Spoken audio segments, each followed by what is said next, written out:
সুখবর আজ প্রকাশিত। মালয়েশিয়া কলিং ভিসার 14 মার্চ চালু। মেডিকেল 1 এপ্রিল থেকে শুরু। নতুন নিয়মে কি কি টেস্ট ও কিভাবে প্রস্তুতি নেবেন। আসসালামু আলাইকুম প্রিয় দর্শকবৃন্দ, আপনাদের সবাইকে স্বাগতম আমাদের প্রবাস, ভিসা ও আন্তর্জাতিক শ্রমবাজার সংক্রান্ত নির্ভরযোগ্য আপডেট ভিত্তিক চ্যানেলে। আজকের ভিডিওটি অত্যন্ত গুরুত্বপূর্ণ এবং আনন্দের সংবাদ নিয়ে হাজির হয়েছি, তাই অনুরোধ থাকবে ভিডিওটি শুরু থেকে শেষ পর্যন্ত মনোযোগ দিয়ে দেখবেন। এখনই আমাদের চ্যানেলটি সাবস্ক্রাইব করুন, বেল আইকনটি অন করে রাখুন এবং ভিডিওটি বেশি বেশি শেয়ার করুন, যাতে মালয়েশিয়াগামী প্রত্যেক প্রবাসী ভাই এই গুরুত্বপূর্ণ তথ্য জানতে পারেন। নিজস্ব প্রতিবেদক জানায়, দীর্ঘদিনের অপেক্ষা ও অনিশ্চয়তার পর অবশেষে মালয়েশিয়া কলিং ভিসা নিয়ে আনুষ্ঠানিক অগ্রগতি এসেছে। সংশ্লিষ্ট নির্ভরযোগ্য সূত্রে জানা গেছে যে আগামী 14 মার্চ থেকে মালয়েশিয়া কলিং ভিসা প্রক্রিয়া পুনরায় চালু হচ্ছে। একই সঙ্গে 1 এপ্রিল থেকে মেডিকেল পরীক্ষা কার্যক্রম শুরু করার প্রস্তুতি সম্পন্ন হয়েছে। প্রবাসগামীদের জন্য এটি নিঃসন্দেহে একটি বড় সুখবর। কূটনৈতিক সূত্রে জানা যায়, মালয়েশিয়ার প্রধানমন্ত্রী আনোয়ার ইব্রাহিম এর নেতৃত্বাধীন প্রশাসন দেশটির নির্মাণ, প্ল্যান্টেশন, ম্যানুফ্যাকচারিং ও সার্ভিস খাতে শ্রমিক সংকট মোকাবেলায় দ্রুত বিদেশি কর্মী নেওয়ার উদ্যোগ নিয়েছে। বাংলাদেশি কর্মীদের দক্ষতা ও অভিজ্ঞতার কারণে বাংলাদেশ আবারও অগ্রাধিকার তালিকায় রয়েছে বলে জানা গেছে। সংশ্লিষ্ট কর্মকর্তারা জানিয়েছেন, দুই দেশের পারস্পরিক আলোচনার ভিত্তিতেই এই সিদ্ধান্ত কার্যকর হতে যাচ্ছে।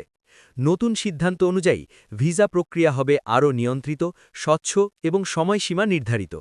পূর্বের মতো দীর্ঘসূত্রতা বা অনিয়ম এড়াতে ডিজিটাল ডেটাবেজ ও ডকুমেন্ট যাচাই ব্যবস্থা চালু করা হচ্ছে।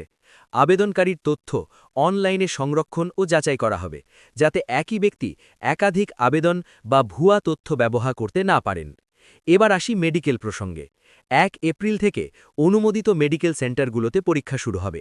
সংশ্লিষ্ট সূত্রে জানা গেছে, নতুন নিয়মে মেডিকেল পরীক্ষায় কঠোরতা বাড়ানো হয়েছে। সাধারণত যে পরীক্ষাগুলো অন্তর্ভুক্ত থাকবে তা হল রক্ত পরীক্ষা, এইচআইভি স্ক্রিনিং, হেপাটাইটিস বি ও C test, venereal disease VDRL পরীক্ষা, বুকের এক্স-রে, ড্রাগ টেস্ট, ইউরিন পরীক্ষা এবং পূর্ণাঙ্গ শারীরিক সক্ষমতা যাচাই। উচ্চতা, ওজন, রক্তচাপ, দৃষ্টিশক্তি এবং সাধারণ ফিটনেস মূল্যায়নও করা হবে। কোনো গুরুতর সংক্রামক রোগ বা মাদকাসক্তির প্রমাণ পাওয়া গেলে আবেদন বাতিল হতে পারে। বিশেষজ্ঞ চিকিৎসকদের মতে, মেডিকেল পরীক্ষায় উত্তীর্ণ হতে হলে অন্তত 7 থেকে 10 দিন আগে থেকে শরীরের প্রতি যত্নবান হওয়া জরুরি।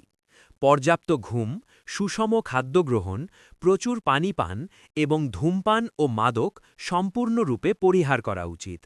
যাদের পূর্বে কোনো অসুস্থতার ইতিহাস রয়েছে, তারা চিকিৎসকের প্রেসক্রিপশন সঙ্গে রাখবেন।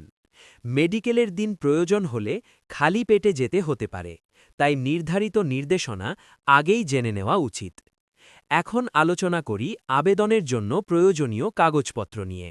মালয়েশিয়া কলিং ভিসার জন্য সাধারণত বৈধ পাসপোর্ট, কমপক্ষে 6 মাস মেয়াদ থাকতে হবে, পুলিশ ক্লিয়ারেন্স সার্টিফিকেট, জাতীয় পরিচয়পত্রের কপি, পাসপোর্ট সাইজ ছবি, শিক্ষাগত যোগ্যতার সনদ যদি প্রযোজ্য হয়, কারিগরি ট্রেনিং বা কাজের অভিজ্ঞতার সনদ এবং নিয়োগকর্তার কলিং লেটার বা ডিমান্ড লেটার প্রয়োজন হবে। এছাড়া মেডিকেল রিপোর্ট অনুমোদিত সেন্টার থেকে সংগ্রহ করতে হবে। সংশ্লিষ্ট কর্মকর্তারা জানিয়েছেন, কোনো ডকুমেন্টে ভুল বা অসঙ্গতি থাকলে আবেদন স্থগিত হতে পারে। শ্রমবাজার বিশ্লেষকরা মনে করছেন, 14 মার্চ কলিং ভিসা চালু এবং 1 এপ্রিল মেডিকেল শুরু হলে দেশের হাজার হাজার তরুণের বিদেশে কর্মসংস্থানের সুযোগ তৈরি হবে। এর ফলে রেমিটেন্স প্রবাহ বাড়বে এবং দেশের অর্থনীতিতে ইতিবাচক প্রভাব পড়বে। তবে সবাইকে সতর্ক করে বলা হয়েছে, সরকারি ঘোষণা ছাড়া কোনো দালাল বা অননুমোদিত প্রতিষ্ঠানের সঙ্গে অর্থ লেনদেন করবেন না।